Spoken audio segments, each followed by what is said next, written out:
pamilya, may pinautang ka ba na relatives, kadugo? Actually, sa relatives ngayon, pag kami nanghiram na medyo malaking amount, sample, mga 50,000, mga ganun. Usually, hindi ko na pinapahiram. Anong binibigay mo? Binibigyan ko na lang ng kaya ko. Kunya, bibigyan ko na, ito na lang po, 10,000. Ito lang po yung kaya ko. So, kahit hindi niya na ako bayaran, okay lang. Di ba? So, yan yung sa'yo? limit, 50,000. Hindi, kunyari lang. Bakit inaalam mo? kunyari Yung nanghiram sa akin, tapos alam ko naman na mahirapan din magbayad. Binibigyan ko na lang. Siguro, mga 10,000. Sobrang gipit ko Oo, pa kasi naman. Kasi alam ko naman na mahirapan eh. So, Source pa ng papahirapan ko away. pa siya. Hanggang mangyari pa, hindi pa kami magkakapansinan. Mahiya pa sa akin. So, sayang naman yung pagiging magkamag-anak namin. Oo. Same thing with my friends. Oo. Kasi mas nakakaya na dahil sa utang, hindi tayo magpapansinan. Diba? So, definitely, pagka gano'n, may nangungutang sa'yo at alam mo naman hindi kayang bayaran ng tao, huwag mo na pautangin. Tama. Kumbaga kung ano yung Sabihin mo sa maluwag kanila. sa loob mo na hindi na babalik, yun na lang yung iabot mo. Oo, para yun na lang din yung ibigay amanos. mo. Oo. Actually, napakahirap umindi eh. Sinasabi ko sa inyo, pero ang hirap i-apply sa akin, lalo na pag mga ibang kaibigan. Tapos kailangan talaga, lalo na mga emergency, ang hirap tanggihan. Oo. Lalo na pagka may malambot kang puso, di ba?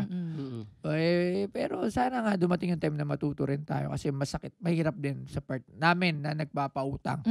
Napakahirap din yun na ikaw nang inutangan, Oo. pinaghirapan mo yung pera, tapos at the end of the day, may masasabi pa sa'yo, hindi ka pa papansinin, kikismisin ka pa, sasabihin pa ganun-ganon, ikaw pa sasabihin na hindi ka makapag-antay. Oo, ikaw pa ikaw pa inaway. Ikaw pag-gaslighting, lahat. Diba, para lang mawala yung usapin na may utang ako sa'yo. Pero kahit anong paikot-ikot nyo, kung may utak kayo, hindi naman magkaharong kung hindi kayo umutang. Totoo nga. Sisihin nyo pa yung nagpautang.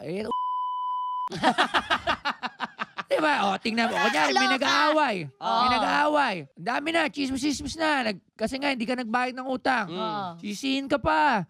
Ganon. Saan ba nagsimula? Sa utang. Oh. Nangailangan ka eh. Pinautang ka na eh. Tapos ang dami pa sinasabi eh.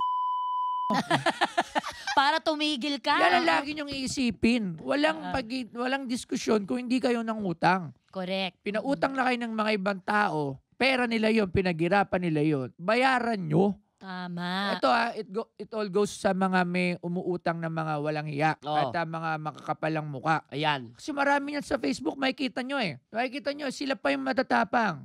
Oo.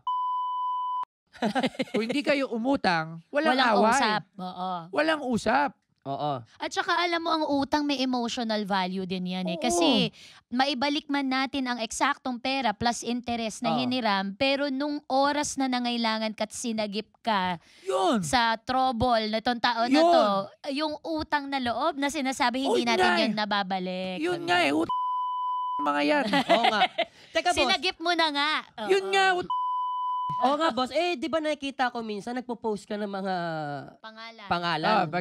Teka, ilang strike ba muna bago sila mapopost? Hindi, kasi hindi naman ako talaga, pagka hindi mo pinasin ng isang buwan sa message, kamusta?